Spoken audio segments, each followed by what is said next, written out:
Halo semuanya, selamat datang kembali di channel ini. Kalau kamu penasaran gimana caranya untuk kirim barang dari Indonesia ke gudang Amazon FBA, kamu ada di tempat yang tepat. Yuk kita bahas langkah-langkahnya sekarang. Langkah yang pertama, pastikan kamu punya produk yang bakal laris. Gimana caranya supaya kita punya produk yang bakal laris? Kamu harus lakukan riset produk dulu. Nah, kamu bisa gunain tool seperti Jungle Scout atau Helium 10, atau saya udah bahas di video-video sebelumnya bagaimana caranya untuk riset produk. Kalau kamu belum punya produknya seperti apa, kalian boleh skip video ini dan cari dulu video saya sebelumnya bagaimana cara riset produk. Kalau kamu udah punya produknya, kita langsung lanjut ke step yang kedua. Setelah produk kamu udah pilih, kamu harus packaging atau pack produk kamu itu dikemas sesuai dengan peraturan Amazon. Seperti apa sih peraturan Amazon? Yuk kita simak. Nah, kamu bisa lihat di sini, ini adalah dari website seller sentralnya Amazon. Nggak semua bisa akses ini ya. Jadi cuman kamu yang punya akun di Amazon yang bisa akses page ini. Nah, kita langsung mulai aja. Yang pertama, kita harus punya FNSKU atau dengan kata lain barcode. Kamu bisa beli barcode-nya itu di nationwidebarcode.com atau di speedybarcode.com. Setelah kamu punya barcode-nya, kalau produk kamu di box atau di packaging-nya sebelumnya ada barcode yang bukan milik kamu, itu harus kamu cabut atau ditutupin dengan barcode yang kamu punya ya. Jadi jangan sampai di packaging kamu itu ada dua barcode yang sama. Lalu berikutnya untuk produk-produk yang berceceran gitu, itu harus di-pack dalam satu bagian, jadi nggak boleh kececer gitu. Contohnya kalau misalnya kalian jual furnitur yang ada baut-bautnya, itu harus dalam satu packaging yang nggak tercecer gitu. Terus ada produk-produk yang satu set atau dua set, isi dua atau isi tiga, itu juga harus di packaging dalam satu kemasan yang utuh. Jadi nggak bisa kalian kirim unitnya terpisah, tapi kalian jual mau paket isi dua, isi tiga, itu nggak bisa. Jadi kalau kalian mau jual isi setnya tiga, ya di packaging isi dusnya itu tiga gitu. Sama kayak buku nih. Contohnya buku itu harus di wrap plastik ya. Jadi Amazon tuh tahu, oh ini teh dijualnya, aduh Sundanya keluar. Aduh ini bukunya itu dijual satu set gitu. Lalu kalau boxnya itu bentuknya harus umum ya. Ada 6 sisi atau dengan kata lain boxnya itu bentuknya harus persegi atau kotak. Lalu kalau biasanya box ada kayak garis-garis yang buat gampang ngerobek tuh kayak biasanya box apa ya? Box-box yang kita bisa robek yang udah ada titik-titiknya ngegaris. Nah itu nggak boleh gampang robek. Jadi di sini ada keterangannya ya. Harus dari 3 foot, dari 3 feet, sekitar 3 kaki dilempar dan itu nggak boleh robek. Kalau misalnya ternyata cukup kuat, bisa dikirim ke Amazon. Lalu kalau kalian pakai plastik, pastikan ada barcode-nya kalau ada di dalam produk, terus kalian plastikin lagi, pastikan barcode-nya itu bisa di-scan ya sama alat. Jadi kalian bisa download di HP, ada untuk nge-scan barcode. Kalau kalian cek pakai HP bisa ke-scan, berarti di Amazon pun aman. Gitu. Bubble wrap, overboxing, dan lain-lain ya. Kalian ini bisa pause dan baca sendiri ya. Itu. Oke. Nah, setelah kalian pack produk kalian dengan baik sesuai dengan ketentuan Amazon, berikutnya kalian pilih jasa pengiriman. Biasanya ada dua opsi untuk mengirim ke Amerika, yaitu lewat udara atau lewat laut. Nah, kalau lewat udara biasanya lebih mahal, tapi lebih cepat. 1 minggu, 7 hari, bahkan 14 hari itu udah sampai ke Amerika. Kalau lewat laut biasanya lebih murah, tapi jangka waktunya lebih panjang. Nah, kalau kalian lewat laut itu biasanya bisa sampai 1 bulan atau 1,5 bulan, kadang 2 bulan itu nggak bisa dipastiin. Jadi biasanya untuk pengiriman yang pertama, kita kan pengen barang kita cepat, biasanya lewat pengiriman udara. Tapi kalau produk kalian udah di USA untuk restock itu kan kita bisa hitung kira-kira habisnya berapa lama lagi. Nah, itu kalian bisa pilih pakai jalur yang lebih murah. Atau kalau kalian memang pengen benar-benar berhemat ya dari awal bisa pakai jalur laut pun nggak apa-apa. Biasanya kalau jalur udara itu kalian bisa pakai DHL, FedEx, UPS. Atau kalau lewat jalur laut kalian harus cari kargo atau jasa pengiriman yang mengirim kontainer lewat laut. Kalau lewat Cina, saya ada kenalan yang memang dia mengurus door to door ya.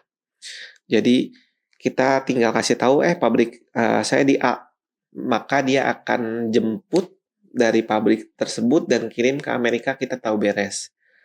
Tapi kalau dari Indonesia itu kita harus berkomunikasi sama kargonya apakah dia biasa mengirim ke Amerika atau enggak, dan di Amerika itu apakah ada yang handle atau enggak.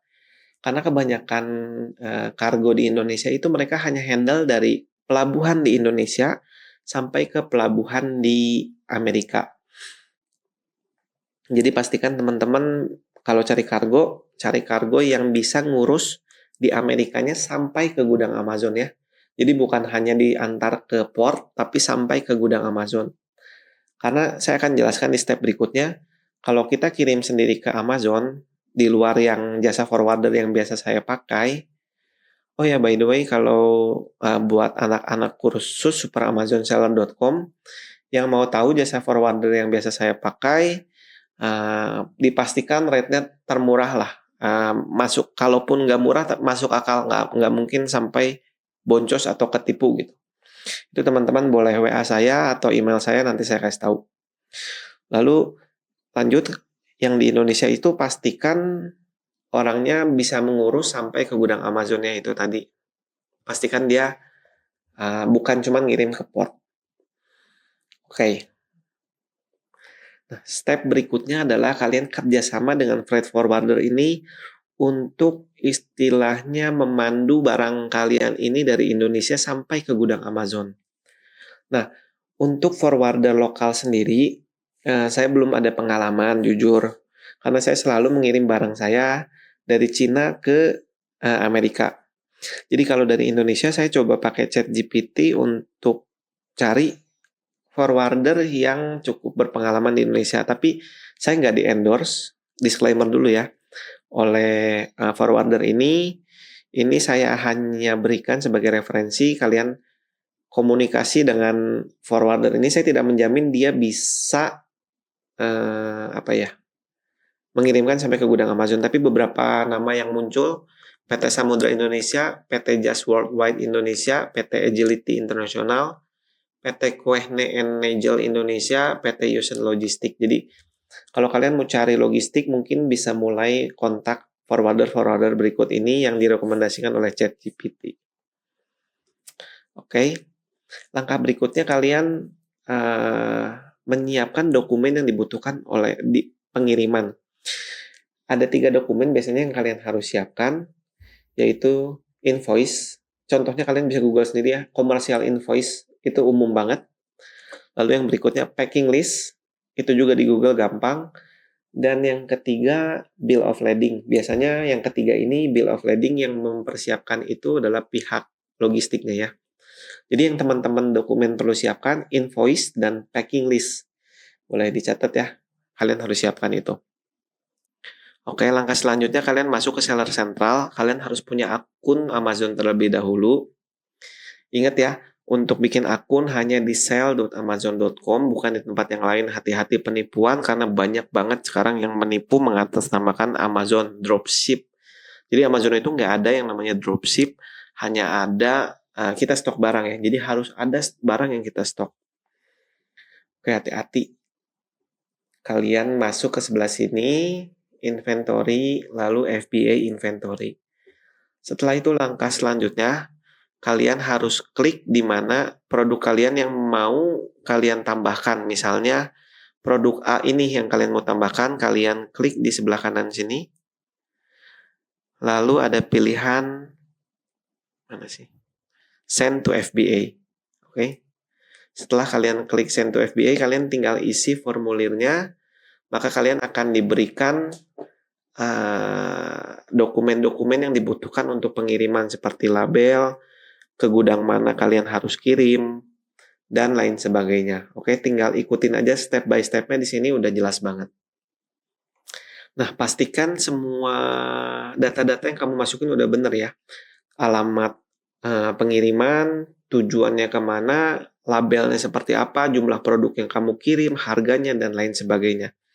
Langkah berikutnya adalah kamu pantau pengiriman kamu. Gunakan nomor tracking dari freight forwarder untuk terus tahu produk kamu posisinya lagi ada di mana.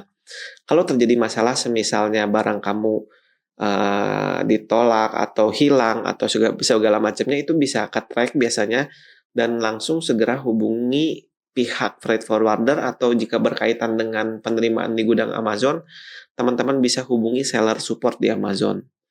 Jadi langkah berikutnya teman-teman pantau sampai pandu, istilahnya pandu produk kalian sampai nantinya ke gudang Amazon. Langkah terakhir adalah pastikan produk teman-teman diterima di gudang Amazon dan teman-teman siap untuk berjualan di Amazon.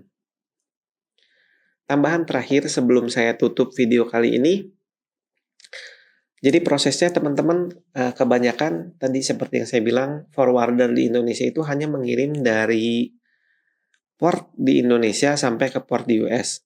Sedangkan teman-teman perlu tahu ini ya, mungkin bisa dijelasin juga ke freight forwardernya, mungkin si petugasnya itu kurang paham. Teman-teman butuh orang yang ada di Amerika atau agent, mungkin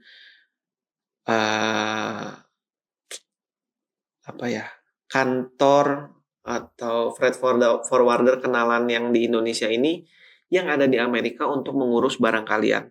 Jadi untuk mengurus customnya di sana, tax-nya, jadi istilahnya broker lah untuk mengurus tax di sana sampai barang kalian rilis dari custom.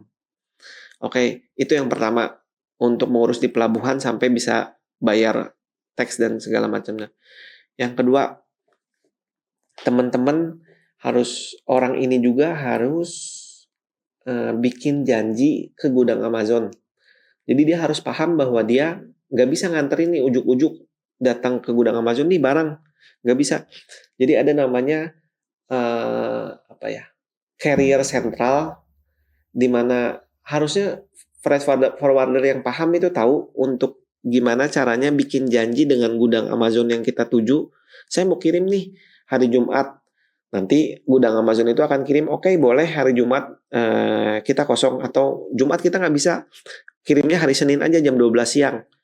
Setelah janji itu maka barang tersebut akan dikirim. Oke. Tahap yang ketiga adalah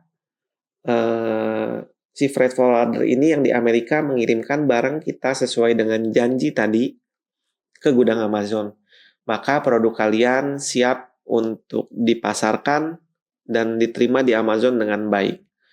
Oke, semoga dimengerti buat teman-teman semua ya. Jadi ada 3 step untuk custom broker tadi untuk ngurus tax. Yang kedua bikin janji dengan gudang Amazon. Yang ketiga mengantarkan ke gudang Amazon. Oke, jadi tugasnya bukan hanya selesai di port. Itu aja, semoga mudah dimengerti. Sampai ketemu di video lainnya. Thank you.